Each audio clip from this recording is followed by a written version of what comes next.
वैसे तो बेटा आस्क का मतलब पूछना होता है, आस्क का मतलब पूछना होता है। जैसे देखो, आपका नाम क्या है, अभी बात तो मैंने आपसे पूछी है।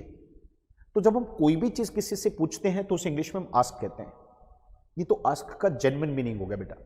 पर अगर आपने आस्क के बाद फॉर लगा दिया तो अब इसका मतलब पूछना नहीं है, अब इसका मतलब है कोई भी चीज किसी से मांगना। अब इसका मतलब बदल जाएगा बेटा। अगर मैं आस्क के बाद अगर फॉर लगा दूंगा तो उसका मतलब है मांगना। जैसे मैं एक छोटा सा एग्जांपल देखो, आस्क फॉर मनी। अब मैं एक वर्ड लिख देता हूं इसमें, आस्क फॉर मनी, पैसे की डिमांड करना। अब देखो, आस्क के बाद जैसे ही फॉर लगा बेटा तो इसका मतलब मांगना होता है। आ जाओ बेटा, दूसरे वर्ड की तरफ आ जाओ, लिखते चलना बेटा। आस्क के बाद जैसे ही फॉर लगेगा तो उसका मतलब मांगना। मैंने कहा है कि मैं 20 वर्ड आपको कराऊंगा और आपके पेपर में जितनी भी फ्रेजल वर्ब्स हैं बेटा वो सारी कवर हो जाएंगी, किसी भी पेपर में आपको दिक्कत नहीं आएगी बेटा। हम टाइम खराब नहीं करेंगे, दूसरा देखें। आस्क आफ्टर या आस्क अबाउट। जैसे मैं अपनी बुआ जी के यहाँ पे चला गया, मैंने नमस्ते की, और बुआ जी कैसे हो आप? बुआ जी बोले बेटा मैं ठीक हूँ, स्वास्थ्य ठीक है, घर पे सब ठीक है। बुआ जी कह रहे बेटे सब ठीक है, तेरे मम्मी पापा कैसे हैं? मैंने कहा वो भी अच्छे हैं। और बेटा बच्चे कैसे हैं? मैंने कहा वो भी बहुत अच्छे। अब देखो, मैं अपनी बुआ जी से और मेरी बुआ जी मुझसे कहीं ना कहीं आपस में एक दूसरे के बारे में जानना चाह रहे हैं कि भाई कैसे हैं, सब ठीक हैं, सब अच्छे हैं, बढ़िया है, कोई दिक्कत तो नहीं। तो जब हम इस तरीके से करते हैं बेटा, जब हम किसी भी व्यक्ति से उसके हालचाल को पूछते हैं, जब हम किसी भी व्यक्ति से उसके हालचाल के बारे में पूछते हैं कि वो स्वस्थ हैं, सही हैं, क्या कर रहे हैं, क्या खा रहे हैं, सब कुछ, तो उसे इंग्लिश में हम आस्क आफ्टर या आस्क अबाउट कहते हैं बेटा। That is called ask after या आस्क अबाउट। जैसे मैंने कहा कि आस्क अबाउट स्टडीज, पढ़ाई के बारे में जानकारी लेना। किसी भी चीज की जानकारी लेते हैं, किसी भी चीज के बारे में कुछ पूछते हैं तो उसे इंग्लिश में बोलते हैं आस्क आफ्टर या आस्क अबाउट। दूसरे वर्ड पे आ जाओ बेटा, नेक्स्ट वर्ड देखो, आस्क, ये देखो अराउंड और राउंड। आस्क अराउंड और राउंड, एक चीज ध्यान रखना बेटा, एक ऐसा वर्ड है दोनों का मीनिंग जो बिल्कुल सेम है। देखो मैं कैसे, एक छोटा सा मीनिंग बताता हूं उसका क्या होता है। अगर आस्क के बाद अबाउट या राउंड लगाओगे तो इसका मतलब किसी भी चीज के लिए इनवाइट करना। देखो कैसे, फोन पे बातचीत चल रही है, और जी कैसे हो सर? मैंने कहा बहुत अच्छा हूं सर, आ जाओ ना फिर एक दिन डिनर पे। सर आ जाओ घर पे एक दिन डिनर पे, सब मिल भी लेंगे, बच्चों को भी ले आओ, परिवार भी मिल लेंगे, बड़ा अच्छा रहेगा। अब सोचो, आप फील करो बेटा, यहां पर फोन पर हो क्या रहा है। ये 20 मिनट है ना बेटा, डेडिकेशन की देना है, 20-25 मिनट। डेली में क्लास में आपको अपडेट करूंगा आज किस चीज के ऊपर क्लास लेके आ रहा हूं, रोज पढ़ेंगे बेटा। 20 से 25 मिनट डेली अपनी इंग्लिश पे लगाएंगे, टच नहीं जाने दूंगा इंग्लिश में, डेली कुछ ना कुछ नया सिखाऊंगा। सुन सर आ जाते फिर डिनर के लिए? तो मैंने कहा सर करता हूं कोशिश। बोले कोशिश क्या प्रदीप जी, आई जाओ। अब देखो हो क्या रहा है बेटा, वो मुझे कहीं ना कहीं डिनर पे बुला रहे हैं, किसी चीज के लिए इनवाइट कर रहे हैं। जब हम किसी भी व्यक्ति को इनवाइट करते हैं किसी भी चीज के लिए, जैसे चाय पर इनवाइट करा, खाने के लिए इनवाइट करा, कहीं पर भी इनवाइट करते हैं, तो उस इनवाइट करने को इंग्लिश में आस्क अराउंड या आस्क राउंड कहते हैं। जैसे आस्क समबडी, समबडी का मतलब बेटा उस व्यक्ति का। जब भी कभी कहीं पर एसपी लिखा देखो ना तो समझ जाना ये समबडी को छोटा करके लिखा है। Ask somebody around for dinner. किसी भी व्यक्ति को कहीं पर भी हम बुलाते हैं, इसी अराउंड को आप इंग्लिश में राउंड भी कह सकते थे बेटा। Ask somebody around for dinner, ask somebody round for dinner, इसका मतलब किसी को कहीं पर इनवाइट करना किसी भी चीज के लिए। पर सुनो, ध्यान से सुनो, अगर कहीं पर किसी व्यक्ति को, अगर वहीं पर किसी व्यक्ति को अपने घर पर बुलाते हो, आप केवल घर पे बुलाते हो, तो उस इंग्लिश में बोलते हैं आस्क इन। मतलब जब आप किसी भी व्यक्ति को इनवाइट करते हो to visit your home, visit your house, अपने घर पर किसी को बुलाएंगे तो इंग्लिश में बोलेंगे आस्क इन। अच्छा वर्ड है बेटा, पेपर में यहां से खूब वर्ड्स आ रखे हैं, प्रीवियस उठा के देखो, एक एक वर्ड को 5-5 बार कम से कम पूछ रखा है। चाहे वो आस्क आफ्टर, अबाउट है, फॉर है, ये अराउंड है, राउंड है, इन है, आउट है, 5-5 बार आ रखा है बेटा पेपर में, कम से कम किसी भी वर्ड को उठा लो, इतने इंपॉर्टेंट। वही पढ़ाऊंगा जो आपके काम आएंगे बेटा। चलो शाबाश, अगले वर्ड की तरफ आ जाओ बेटा, आस्क आउट। अगर मैं आस्क के साथ आउट लगा दूं तो इसे किसी को डेट पर बुलाना होता है बेटा। जैसे लड़के लड़कियों के लिए करते हैं, लड़कियां लड़कों को करते हैं, डेट पर जो बुलाते हैं हम किसी को, उसे इंग्लिश में बोलते हैं आस्क आउट। आस्क के बाद आउट लगा तो उसका मतलब डेट पे बुलाने के लिए होता है। एक वर्ड अभी भी हमारा बचता है बेटा, वो वर्ड बचता है आस्क अराउंड।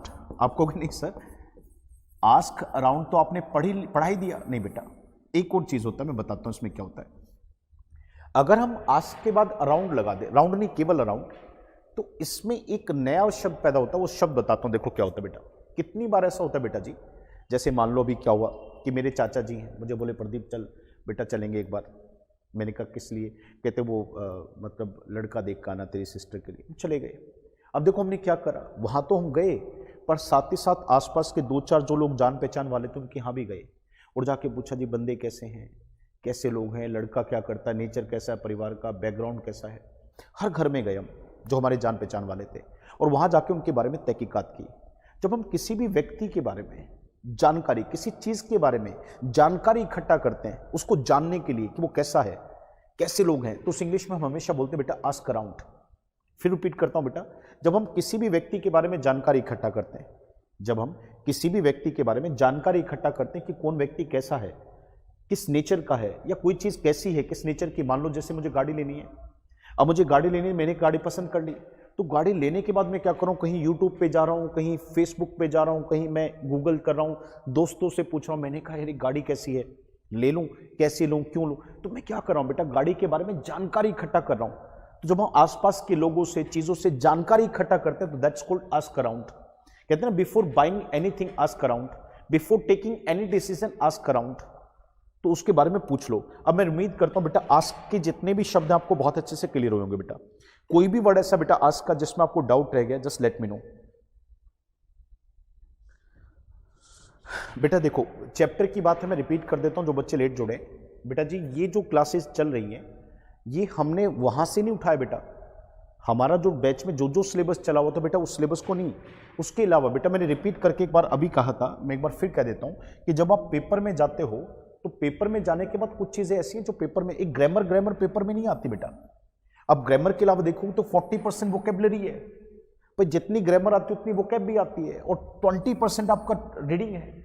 तो क्यों ना ये 10 दिन जो क्लास हमारी बंद है, इन 10 दिन में हम अपनी ग्रामर पर, सॉरी अपनी वोकेबलरी और इस पे रीडिंग पे काम करें। साथ ही साथ बेटा जो टॉपिक आप पढ़ चुके हैं, जो भी टॉपिक्स आपने पढ़े, हर एक बैच में कहीं ना कहीं टॉपिक्स तो कई सारे हो रखे हैं, तो एक काम कर लेते हैं ना बेटा, डेली एक टॉपिक की बढ़िया प्रैक्टिस करा देता हूं, तो उससे टॉपिक भी आपका अच्छा हो जाएगा बेटा, आपकी वोकेबलरी भी अच्छी हो जाएगी, और 20 दिन में आपका रीडिंग में भी बहुत, 10 दिन में आपकी रीडिंग पे भी मैं बहुत काम कर लूंगा। इससे होगा क्या बेटा, आपका अच्छा टच बन जाएगा।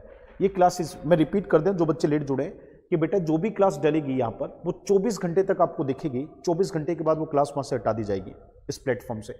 केवल 24 घंटे के लिए आपके यूट्यूब के चैनल पर क्लास आएगी।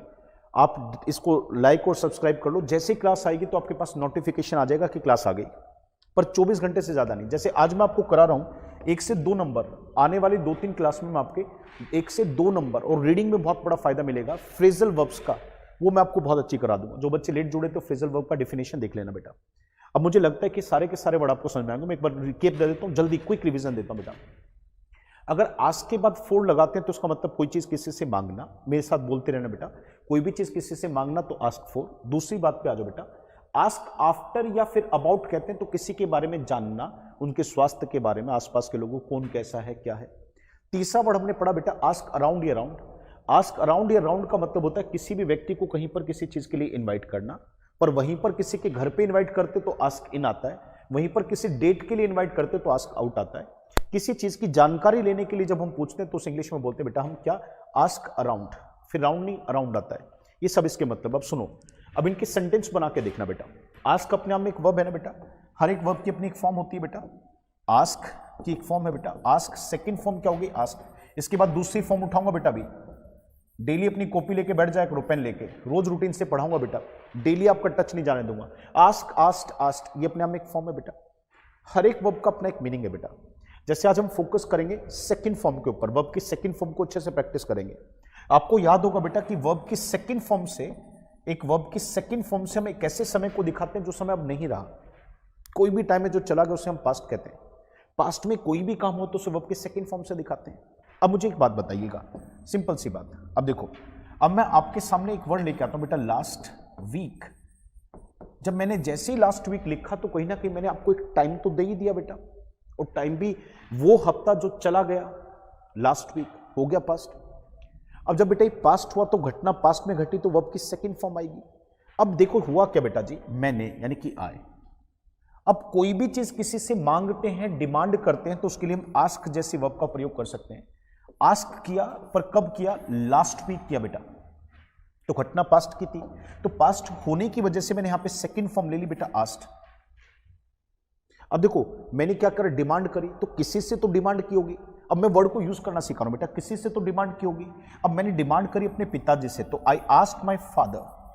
अब अगली बात सीखो बेटा, जब भी हम कोई चीज किसी से मांगते हैं तो उसे इंग्लिश में हम बोलते हैं आस्क फॉर, पर सेंटेंस में भी तो यूज होना चाहिए ना बेटा। एक तो सबसे पहले बात, आस्क की वर्ब को वैसे ही लिखना बेटा जैसा टाइम होगा। एक चीज जो मैं बताऊं बेटा जी, सीखने पे जब आप आओगे ना तो कहीं से भी सीख सकते हो। आप खुद अपने आप को बैरियर मानोगे, आसपास के लोगों को आप ये भी तो कह सकते हैं आधे घंटे के लिए मुझे डिस्टर्ब मत करना, मेरी क्लास होती है। हम इस नेचर से भी तो पढ़ ही सकते हैं ना बेटा। डेली आपने देखा, आज रिवीजन करा, अगले दिन की क्लास में आने से पहले आपने 5 मिनट उठा के अपनी कॉपी को उठाए, यार सारे वर्ड पढ़े थे, संन्यास सीखे थे, ये सब कुछ था, इस वर्ड को कैसे यूज करते हैं ये भी सीखा था। तो प्रॉपर टाइम लगाते हैं ना, 10 दिन खराब नहीं करने भाई, बहुत कुछ सीखना, ब्रशअप करना अपने आप को। अब देखो जिससे भी चीज मांगी उसका नाम आ गया, तो आई आस्क्ड माय फादर, और जो भी चीज मांगी मैंने फॉर करके यहां पे उस चीज का नाम लगाना है। तो I asked my father for, और फॉर के बाद मैंने बोला मनी, तो I asked my father for money. तो कहीं ना कहीं एक छोटा सा पॉइंट, अब देखो मैंने अगला वर्ड बोला, I asked my father about his health. अब देखो I asked my father about his health, मैंने कहीं ना कहीं उनको हेल्थ के लिए पूछा। ऐसे ही मैं अगला सेंटेंस लेके आता हूं बेटा। अब ये सेंटेंस देखो क्या होता है, आज से राइट बेटा 3 दिन पहले, 3 days। अब मैं आपको एक वर्ड रिवाइज कराता हूं, बड़े ध्यान से देखो। ये 3 वो दिन है बच्चों अब नहीं रहे जो, आओ बेटा ध्यान लगाना, ये 3 वो दिन है बेटा जो अब नहीं रहे। और जब हम कोई भी टाइम चला जाता है ना बेटा, कहते हैं ये टाइम तो चला गया, तो कुछ नहीं करना, उस टाइम के बाद अगो या फिर बैक, मन ही मन बोल दिया और बेटा अगो या बैक में से किसी एक शब्द का प्रयोग तो करना ही है। आपको याद होगा जब भी कोई टाइम चला जाता है और कहते हैं इतना टाइम पहले, तो टोटल टाइम ले लेते हैं और फिर उसके साथ अगो या बैक लगाते हैं। क्या नहीं लगाते बेटा, उस टाइम के साथ कभी भी हम बिफोर नहीं लगाते, ऐसे। ये रिवाइज करा दिया मैंने। अब 3 days अगो, 3 days बैक, मैं सेकंड फॉर्म कैसे कैसे पेपर में पूछी जाएगी, मैं सारे वर्ड लिख दूंगा बेटा आज क्लास में। तो सेकंड फॉर्म की प्रैक्टिस भी हो जाएगी बेटा और नए वर्ड भी सीखने को मिल जाएंगे। तो आज से 3 दिन पहले, तो 3 days अगो या 3 days बैक, बिफोर 3 days नहीं कहेंगे बेटा। पहली बात तो ये आ गई, ये ध्यान रखना। अगली बात देखो क्या हुआ 3 दिन पहले। 3 दिन पहले हुआ क्या कि मेरे फ्रेंड ने मुझे अपने घर बुलाया, तो माय फ्रेंड, अब देखो जिसने बुलाया बेटा उसका नाम ले आया, माय फ्रेंड आस्क्ड, और देखो मुझे बुलाया तो मी इन। जैसे ही मैंने आस्क के बाद इन देखा बेटा, तो मैं समझ गया किसी के घर पर विजिट करने की बात आ गई। अब जिन बच्चों को बेटा आस्क इन का मतलब नहीं पता, सोचो एक बार, क्वेश्चन लगाइए बेटा, उस बच्चे को कहीं ना कहीं इसका मीनिंग ही समझ में नहीं आएगा। अब देख लो इस सेंटेंस को पढ़वा के किसी से भी, जिन बच्चों को आस्क इन का मतलब नहीं पता, उसके हिंदी नहीं बना पाएगा इसकी, वो कहेगा यार माय फ्रेंड आस्क्ड मी इन, ये क्या मतलब हुआ। और बेटा कुछ नहीं हुआ, जब कभी भी हम आस्क के बाद इन लेके आते हैं तो किसी के घर पर इन्वाइट करने की बात है, तो दोस्त ने किया तो अपने घर पे किया होगा। तो ये चीज है, मैंने कहा ना 10 दिन इस तरीके से हम निकालेंगे बेटा। बेटा बताओ सारे के सारे वर्ड समझ में आए? देखो एक बार जल्दी से रिकैप में क्या हुआ था, हमने वर्ड पढ़े थे। अब सारे वर्ड की सेकंड फॉर्म को ऐसे बना के देखना बेटा। कोई भी चीज किसी से डिमांड करेंगे तो बेटा आस्क फॉर मैं क्विक कर रहा हूँ, आस्क फॉर किसी के बारे में जानकारी ली तो आस्क आफ्टर या अबाउट। वहीं पर कहीं पर मतलब किसी व्यक्ति को किसी चीज के लिए इन्वाइट करते हैं तो आस्क अराउंड या अराउंड। वहीं पर किसी के बारे में जानकारी इकट्ठी करते हैं तो वो भी आस्क अराउंड। वहीं पर किसी के घर पे इन्वाइट होगा तो आस्क इन, और डेट के लिए इन्वाइट होगा तो आस्क आउट।